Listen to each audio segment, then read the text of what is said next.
We're standing outside the presidential palace in Port-au-Prince, Haiti, and I think the scene in many ways says it all. What was a beautiful edifice is now crumbled, and amidst this destruction, we've seen in a short day the will of the people of Haiti to deal with their difficulty and to rebuild.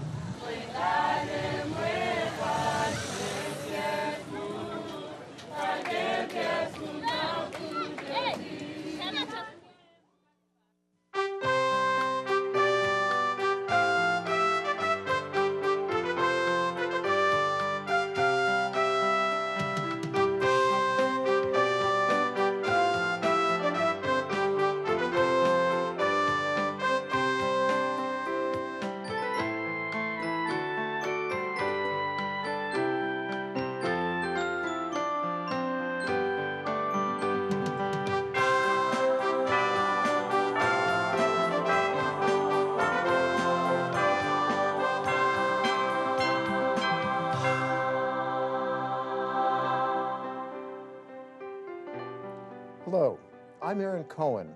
Welcome to Sanctuary.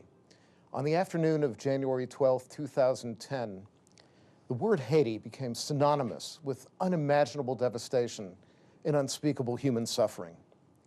The earthquake that struck that day killed some 230,000 people, injured 300,000, many of them seriously, and left more than 1 million people homeless. The worldwide outpouring of sympathy and support was unprecedented. The Jewish community and the state of Israel found themselves thrust into the forefront of emergency response. The Israel Defense Forces set up the first and by far the most advanced field hospital within 3 days of the catastrophe, and Israeli rescue teams were pulling survivors from the rubble. Chicago's Jewish Federation Earthquake Relief Fund began receiving donations within hours of the quake and started funneling funds to support the life-saving work of IsraAid and the American Jewish Joint Distribution Committee.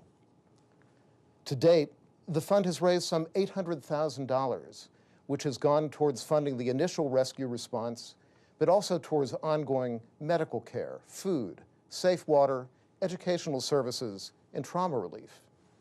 Joining us today are David Sherman, chairman, and Stephen Nasatir, president of the Jewish United Fund, Jewish Federation of Metropolitan Chicago. Gentlemen, welcome.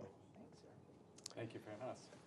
David, take us back, if you will, to when you arrived in Haiti, got off that airplane, and began to travel. Were you prepared for what you saw, and what was your reaction to the situation?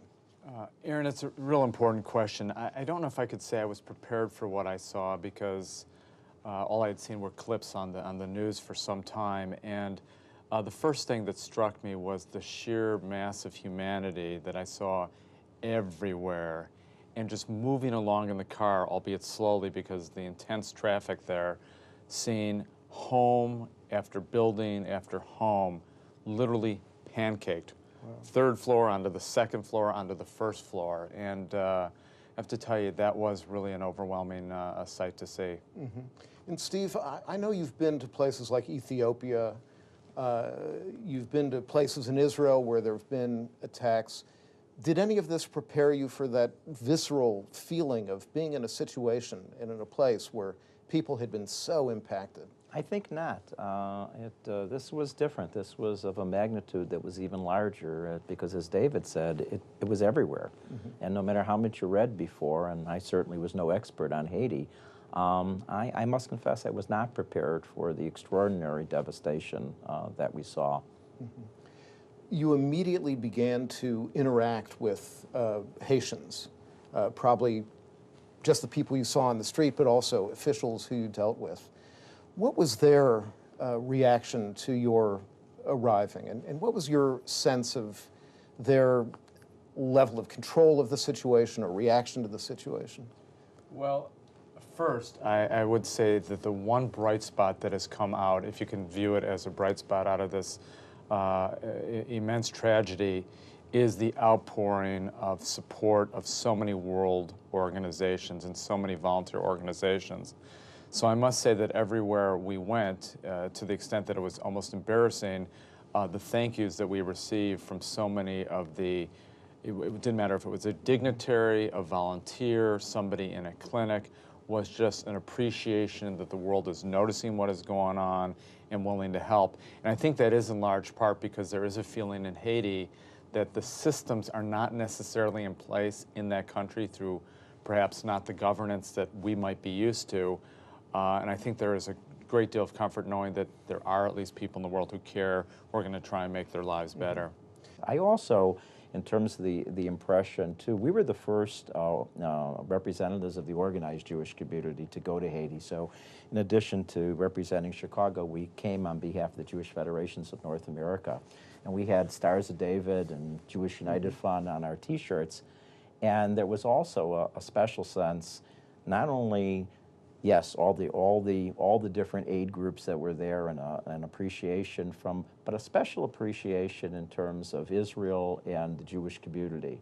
And going back to David's point, that field hospital, when we met even with our officials in the American consulate and the ambassadors' offices, they went out of their way to say, oh my God, that initial response was just so spectacular. So people were saying shalom and giving us thumbs up. And I think that there was a, you know, and there's not a significant Jewish population in Haiti, although there's a few Jews that live there. I think that was also very, very well received by us, made us certainly feel that there was an impact. You had an opportunity to meet with a number of the Israeli first responders, as well as people from Israel Aid, American Jewish Joint Distribution Committee. Tell me a little bit about who those people are who are working and volunteering in Haiti, and what their sense of mission is. Well, first of all, as you mentioned, there are a lot of folks with kind of the Jewish/Israel connection working in Haiti right now. And, you know, it sounds so trite to say they're doing God's work, but they are doing God's work, and they're so impressive. So we met a range of folks from, frankly, Israeli individuals who are down there providing funds and resources for schools, healthcare programs, to Israeli volunteers who just are working for the Israel programs. They may be students in Tel Aviv or Jerusalem who are over just giving their time in Haiti. Then, of course, you have the very fine folks who work for JDC, American Joint Distribution Committee, who this is what they do. They travel from crisis to crisis. I think we met one individual who, if I'm not mistaken, she had just been in dealing with the tsunami, literally the after effects of the tsunami that occurred, you know, several years ago. So just an impressive group, very diverse group of folks. Yeah, a couple of thoughts come to mind. One is that the Jewish community in North America, working with Israeli aid organizations as well as American, have built over the course of more than 100 years a philanthropic system that knows what to do when there is crisis. So there's that. But the other component that I think is of interest is when you think of aid providers worldwide, very often people think of American Red Cross, for example. And yet, with the Earthquake Relief Fund, we had the phenomenon of thousands of people coming to the Jewish Federation of Metropolitan Chicago in order to contribute. Steve, why is that? Well, we thought about that. Part is because there is this more than 100-year history of developing an infrastructure that responds. But I think the most important reason is they trust us. They see JUF as credible. They feel that, and this is not to in any way discount the other organizations, they do great work. But I think for many members of the Jewish community in Chicago, they trust us. They know that their money will be well spent if they give it to us. And I think there's even a secondary piece too, and that goes back to what I suggested before.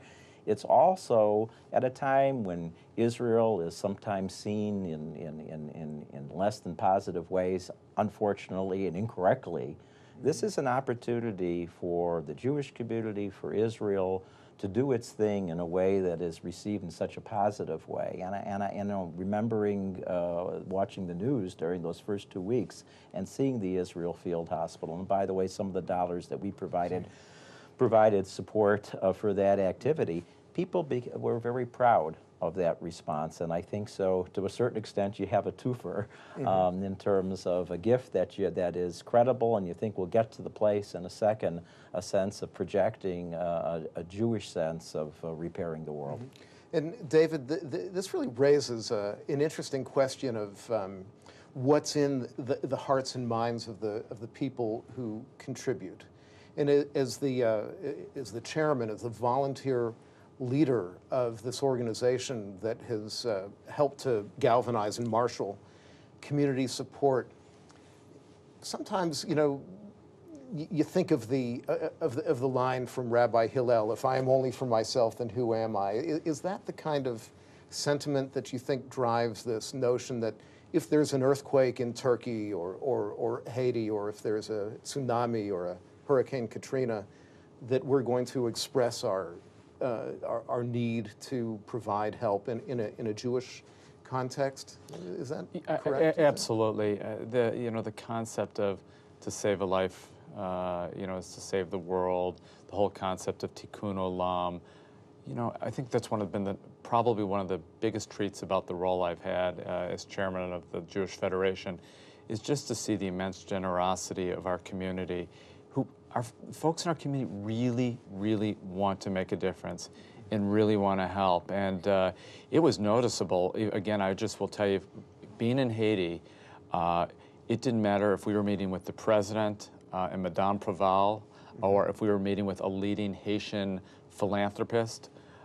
Without exception, they all made mention of what they know of Jewish values and Jews' willingness and desire to really improve the situation in Haiti. Yeah, Steve, you told me an interesting anecdote about your meeting with President Proval when the two of you met with him and the First Lady and other officials, and you introduced the concept of tzedakah, of righteous giving with a little box. Tell me about well, it was I did that. have an opportunity for a little Jewish learning, because I indicated that the notion of charity is not a word that we use in Ivrit, that tzedakah, righteousness, righteous action, and he was a righteous person, is how we express this commitment to repair the world.